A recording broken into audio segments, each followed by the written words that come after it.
My name is Michael Ben, and I'm the admin and founder of the psychoanalysis and psychoanalytic psychotherapy Facebook groups. And it really is a project of trying to get psychoanalytic thinking and psychoanalytic ideas and content out into social media and have it sort of accessible to people who aren't just in universities or in training institutes, but to have it more broadly distributed. And part of that is because I think these ideas and discussions are so important and should be accessible to all.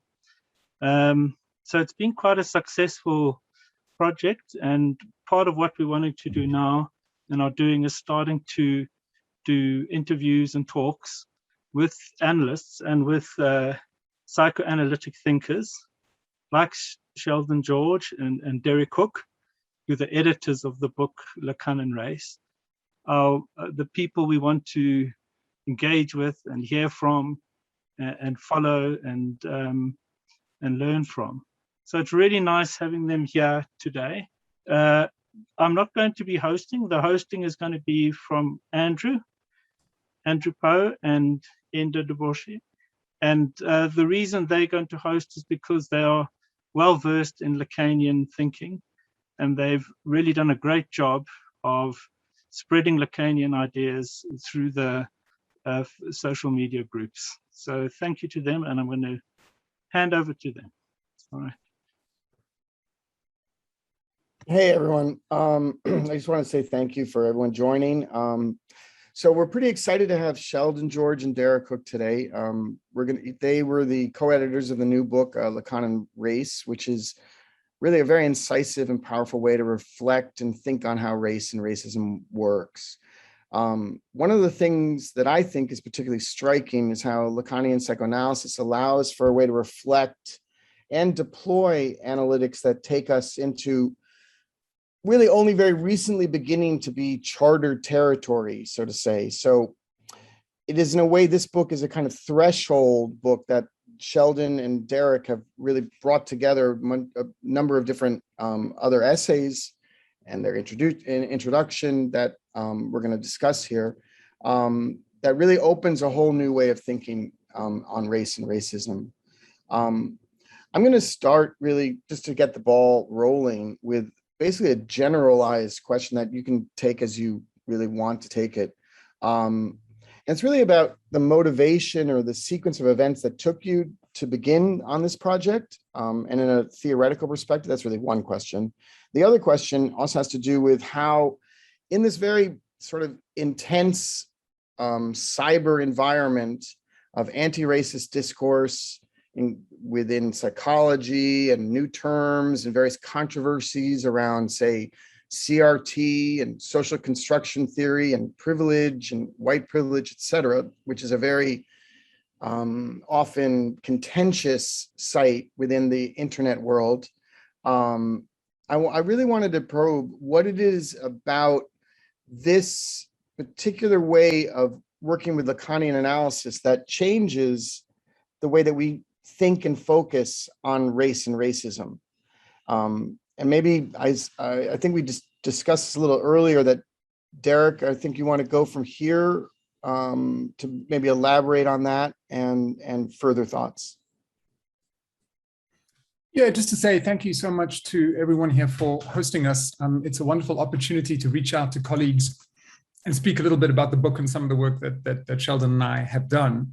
There's a number of questions there about the cyber world, about theoretical perspectives, but let me just offer a few comments, and I'm sure Sheldon will join me in making those comments on why we've thought that a Lacanian perspective is so important today.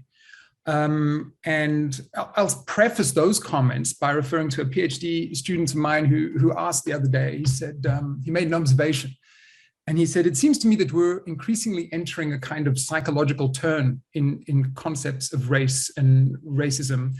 Any name checked a whole series of theories, from notions of white fragility, microaggressions, unconscious bias.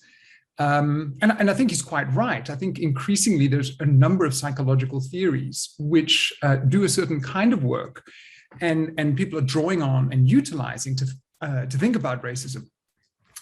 Now, one reflection on that is we start to realize how many different theories and how many different everyday conceptualizations of racism are implicitly already drawing on psychoanalytic ideas. I mean, whether this is notions of projection, tolerance, fragility, they seem to already be building on a foundation established by some psychoanalytic ideas. Now, the Lacanian position is a little different, because a Lacanian position would be quite critical of a kind of over-psychologization of psychoanalysis. Now, I want to broach this somewhat delicately because I don't want to get into turf wars about which psychoanalysis is the best psychoanalysis. But I think what we can say is that psychoanalytic theory is not, in a way, it's not just one body of theory, it's multiple different eras of theorization within Lacanian the Lacanian world. And one of the things that it does is it both invites some critique and a different perspective on what might be the limits of an implicitly psychologizing type of discourse. Certainly in as much as concepts of projection or concepts of tolerance seem to rely, notions of white fragility as well, actually, seem to rely somehow on prioritizing an ego of sorts or an egoic identity. Now, don't get me wrong, I think these theories are important and they've certainly got their place, but what a Lacanian perspective helps us think about is where there might be certain blind spots or problems with some of those theories. One of the first chapters in our book, in fact, the first chapter is by Todd McGowan, and he's got this line that Sheldon and I often cite. And it's a useful point of critique when we're thinking about notions of unconscious bias. And he says, it's a thoroughly Lacanian perspective, racism is not a knowledge problem. Racism is not an information problem. Racism is an enjoyment problem. And just within the space of that short line, we have a different perspective. So we can go into a lot more detail about that. But I think the short answer to the question is, Lacanian theory provides a wealth of concepts, whether we're talking about master signifiers, notions of lack, lamella, some of which are fairly Freudian, the big other, object A, desire, some of which are fairly Freudian, but some of which enable a very distinctive and different conceptual approach to issues that we've started to frame in largely psychological terms. The Lacanian theory is always going to try and take a step back from what it would imagine is too much of a focus on the intrapsychic, the egoic, the imaginary, the psychological, and give some different types of perspectives. So that, I think, is the abiding concern and focus, at least for me, in turning to these theories. And I think hopefully over the next hour or so, we'll be able to give you some examples of how a different Lacanian concept opens up questions of racial identity, racism in very distinctive and different ways. Sheldon, I don't know if you had some thoughts to add to that or. So maybe I can say something about the first part of the question as a way of connecting back to Derek's comments. The first part about the genesis of this project. Derek and I were working separately on issues of race and psychoanalysis. And by 2014 or so, I was working on a special issue of psychoanalysis, culture, and society. And a strange thing happened. Every chapter that had to be sent out for external review, the editors of the journal kept on saying to me, send it to Derek Hook.